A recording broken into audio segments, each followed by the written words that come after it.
तुम्हारी तरह पर्चा बनवाने आए थे अपने गुरु के पास, जैसे तुम आए, और हमारा पर्चा नहीं बना पर बनवाने वाले बन गए।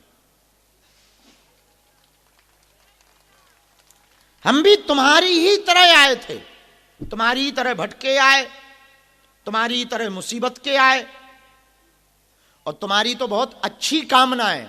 हमारी तो उस जमाने की जो 10-11 साल की अवस्था थी, माता जी ने जैसे कान भर दे वैसे ही चले। इसी गांव में जन्म हुआ, पैदल चल के आए थे, अंधेरा मचा था यहाँ, रात के समय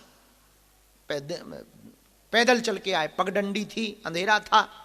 और हमारा गुरु तो और उल्टा था, हम तो तुम्हारे गुरु वाले, यानी हम जो बोल रहे, हम तो बड़ी सीधी बोल रहे, हमारे गुरु जी तो सब टेढ़े ही बोलते। पहली बात तो वो आने के बाद 2 घंटे बोले ही नहीं, 2 घंटे। हम यदि कोई से 2-2.5 घंटा ना बोले तो आदमी की श्रद्धा ही चली जाए।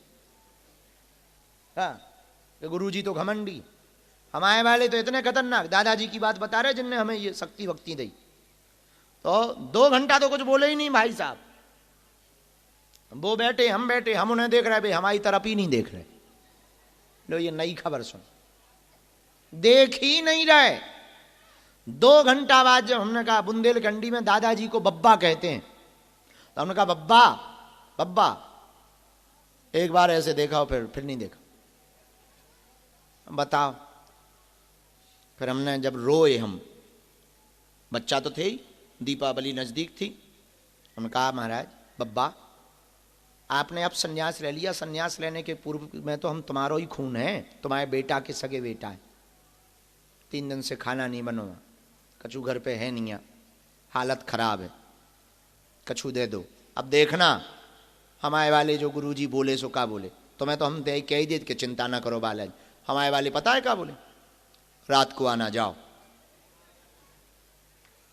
लो 11 साल के बच्चा से ऐसी बात कर रहे, वो ऐसी बात कर रहे, पूछो मत, क्या कह रहे, रात को आना, जा। मान लो हम दुश्मन हो, हमारे वाले तो बड़े टेढ़े, भयंकर टेढ़े, गालियां एक सांस में देते थे। मूड खिसक जाए यदि उनका, एक सांस में लंबी लिस्ट थी उनकी, पीएचडी कर रखी थी उन्होंने। अबे तक हमारे निशान बनाए, एक बार ऐसा चमीटा फेंक के मारा था, हालत खराब है अबे तक। मतलब वैसा कुछ नहीं है, अब तो दाग छोटा सा बना था अबे तक, लेकिन दाग इतने खतरनाक। पर देवता ऐसे थे उनके पास जो सामने आके, मतलब ये बात हमको कहनी नहीं चाहिए, पर अब तो छूट दे दी उनने, 19 साल बाद दी है छूट। तुम्हें पता है 4-6 दिन पहले क्या बोले वो, अब हमारी किताब लिख सकते हो। सन्यासी बाबा बोले कि अब लिख सकते। तो हमने पूछा कि इतने दिन बाद क्यों कहा कि अब आप हमारे बारे में बता सकते हो फोटो। बोले अब तक चेक कर रहे थे कच्चे चेला हो के पक्के। अब बताइए हम पे क्या बीती होगी जिस आदमी ने 19 साल उनके लिए गुजारे हो। माता जी छोड़ी, त्योहार छोड़े, भोजन छोड़ा, नींद छोड़ी, खेल छोड़ा, बचपना छोड़ा। अब 19 साल बाद कह रहे कि तुम्हें चेक कर रहे थे कि तुम कच्चे चेला हो के पक्के। 19 साल बाद वो कह रहे कि हाँ अब हमारे बारे में बता सकते हो। तो जिन सन्यासी बाबा के चरणों में हम रहे, दादाजी के, दादाजी अलग है, सन्यासी बाबा, जिन गुरु के चरणों में हम रहे, ऐसा अद्भुत महापुरुष, हम तो कुछ नहीं जानते, ऐसा अद्भुत महापुरुष झोपड़ी का ताला लगा देता था और कुर्सी डाल देता था और देवता को बैठा देता था और सामने देवता बैठ के बात करता था, उससे प्रश्न कर रहे वो उत्तर देता था। हम आपको कहना ये चाह रहे कि हमको तो उनकी कृपा पाने में बहुत दिन लगे, बहुत दिन लगे। हमने बहुत अंधेरे में गुजारे, बहुत मुसीबत सही, लेकिन एक बात हम बहुत विनम्रता पूर्वक आप सबसे कहना चाह रहे कि आप सबके जीवन में ये तो बहुत बड़ी बात है कि आपको हनुमान जी का चरण शरण मिल गया। हमारा निवेदन यही है, सदा सदा के लिए तुम हनुमान जी के हो जाओ और हनुमान जी तुम्हारे हो जाए। इनके अलावा कोई दूसरा उपाय नहीं है। भगवान की कृपा के अलावा कोई दुनिया में तुम्हारे जीवन में चमत्कार नहीं कर सकता। इनके घर देर जरूर है, अंधेर नहीं है। यदि तुम हनुमान जी के हो जाओगे तो हम दावे के साथ कहते हैं वो दिन दूने रात चौगने तुमको बढ़ाएंगे, अंधेरे में उजाला लाएंगे, इसमें कोई संदेह नहीं। जो तुम पर हंस रहे ना वो तुम्हारे लिए तालियां बजाएंगे। तो यहां से जब आप जाओ तो ये विचार करके मत जाना कि आप पे कृपा नहीं हुई। आप हनुमान जी के हो गए, यही कृपा हुई, ये बात विचार करके। और हमने अभी कुछ दिन पूर्व कहा था, वो बात हम फिर से दोहराना चाहते हैं। हम आपको चमत्कार इसलिए नहीं दिखाते हैं कि हम तुम्हारी पीड़ावर मिटा करके पर्चा बना करके तुमको सिर्फ आकर्षित करना चाह रहे या भीड़ जोड़ना चाह रहे। धन तो हम आपसे लेते नहीं, धन का तो कोई मंतव्य भी नहीं है। तो धन लेते नहीं, पैसा लेते नहीं, पर हम क्यों चमत्कार दिखा रहे? एकमात्र हमारा कारण है कि हम चले भले ही जाएं, पर हिंदुत्व की ज्वार उठती रहनी चाहिए, शक्तियां शून्य नहीं होनी चाहिए। और जो सनातन पर उंगली उठा रहे हैं उनको यह जवाब मिलता रहना चाहिए कि पृथ्वी वीरों से खाली नहीं है।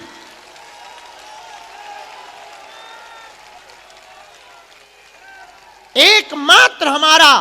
तो आप कहोगे कि इसके लिए तो आप किसी एक चेला को चुन लो। गोताखोर जब कई बार समुद्र में डुबकी लगाता है तब उसको कभी कभी एक आध बार मोती मिलता है, हर बार मोती थोड़ी मिलता है। हम उसी मोती की तलाश में हैं, क्योंकि एक पड़ाव तो लगभग हमारी जिंदगी का पूरा हो ही गया। काम हमारे सब उपद्रव वाले हैं। यह बात तो पक्की है कि जब तक हमें जीना है सनातन विरोधियों के ऊपर सांप लौटते रहेंगे हमारे कारण।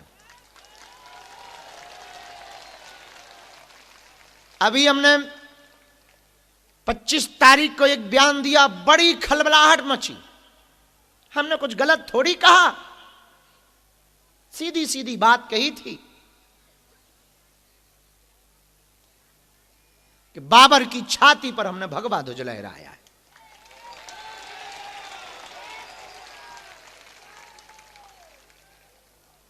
लोग कहते हैं कि आप बड़ी विवादित बातें बोलते हो। हम 1% भी विवादित नहीं बोलते हैं, बस थोड़ी सी बात कड़वी कह देते हैं, और सत्य कड़वा होता है। और जो आदमी सत्य बोलेगा वो हमेशा निशाने पर रहेगा। हमने छोड़ा किसी को नहीं है सत्य बोलने में, अपने को भी नहीं छोड़ा। इसीलिए तुम हमारे प्रवचनों को सुनना, हमने कभी भी माया छोड़ने के प्रवचन नहीं सुनाए, और माया छोड़ने के प्रवचन हम सुनाते ही नहीं है, क्योंकि हम खुद माया लेकर प्रवचन करते। जो आदमी 11 लाख रुपया लेकर के प्रवचन सुनाए, अब वो सुनाए कि माया बेकार है, फिर महाराज 11 लाख काहे को तुम ठोके? इतनी माया बेकार है तो तुम काहे को माया लेके आए हो टटदी के बरे? इसलिए हमारे आप एक भी प्रवचन में देख लेंगे माया बेकार है। हमने ये माया छोड़ दो ये बात नहीं हमने कही, माया पकड़े रहो, माधव को अपना बना लो, माया अपने आप छूट जाएगी। इसलिए हमारे प्रवचनों में माया छोड़ने की बातें बिल्कुल भी नहीं है। और हमारे प्रवचनों में उल्टा ये है कि तुम में जितनी दम हो बेटा उतना माया पकड़ो, जितनी दम हो उतना पकड़ो। हमारे ईश्वर में दम होगी, हमारी बातों में दम होगी, तुम्हारे हृदय में भेद करेगा, तुम्हारे हृदय में चुभेगी, तुम्हें अपने आप पता लग जाएगा कि सही क्या है और गलत क्या है। खर्चा ज्यादा हो जाता था, वैसी कर्जा में चल रहे, हालत खराब है। 10-15 दिन का रखेंगे, ज्यादा खर्चा और लगेगा, टेंट का खर्चा, लाइट का खर्चा, साउंड का खर्चा। इस बार 3 दिन का उत्सव रखा है। 15 फरवरी को 300 बेटियों का विवाह है।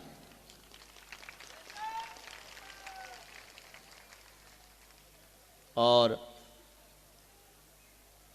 बहुत अभूतपूर्व उत्सव है। जिन बेटियों के माता पिता परिवारजन नहीं है उनका मंगल काज होने जा रहा है। हमने दिन में एक बात कही, वो हम यहां दोहराना चाह रहे।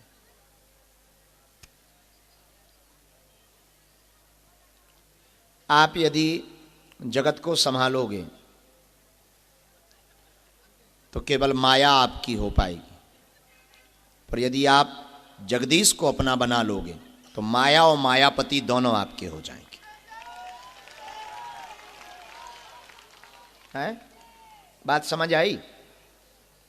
संसार के लोगों को प्रसन्न करने की, आकर्षित करने की कोशिश करोगे तो केवल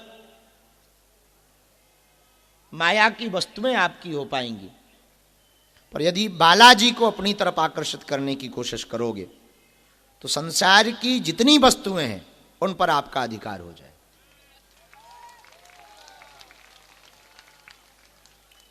दूसरी बात सुनो, संसार किसी का हुआ नहीं तो तुम्हारा भी होगा नहीं, पक्का है। और बालाजी हमेशा सबके ही रहे तो पक्का है तुम्हारे ही रहेंगे।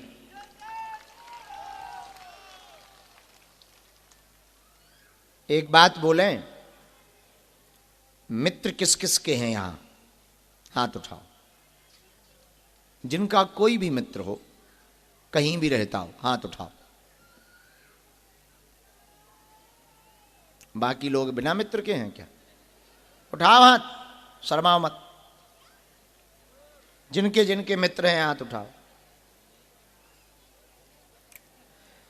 अपने मित्र को चेक करना है तो दरबार हो जाने के बाद फोन लगा के कहना कि बहुत इमरजेंसी है, 5,000 रुपया डाल दो।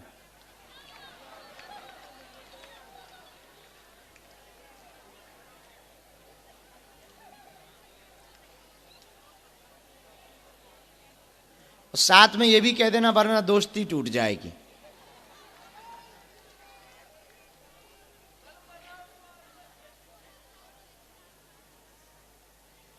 पांच 5,000 आ जाए तो समझ जाना मित्र ठीक ठाक। लेकिन लेवल से मांगना, 5,000 भर मत मांगना। जिनका 50,000 देने में सक्षम हो 55 मांगना। हाँ, कल भले ही रिटर्न कर देना। जितने मित्र हैं तुम्हारे उनसे एक बार ये चेक करके देख लो।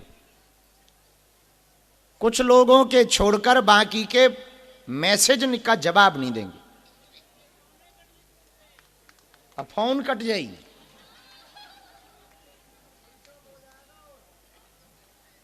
कुछ लोगों के जरूर दे देंगे पर बाकी के फोन तक नहीं उठाएंगे।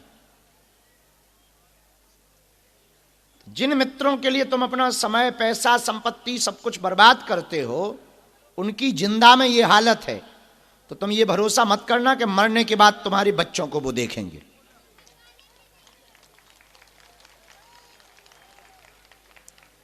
इसलिए परम सात्विकता के साथ हम निवेदन करना चाहें, हमारे सच्चे और अच्छे एकमात्र भगवान ऐसे हैं जो हर परिस्थिति में अपने साथ खड़े रहेंगे।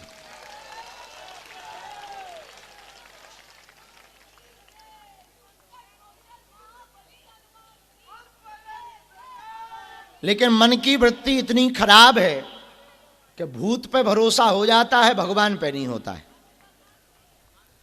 कोई गांव का आदमी झूठ मूठ कह दे कि फलानी नीम के नीचे भूत रहता है अमुक गली में, और रात को अकेले वहीं से गुजरना पड़े, अंधेरा हो, मोबाइल डिस्चार्ज हो, साथ में कोई हो ना, गर्मी हो जून की, सन्न सन्न हवा चल रही हो, इतना हनुमान चालीसा याद आता है।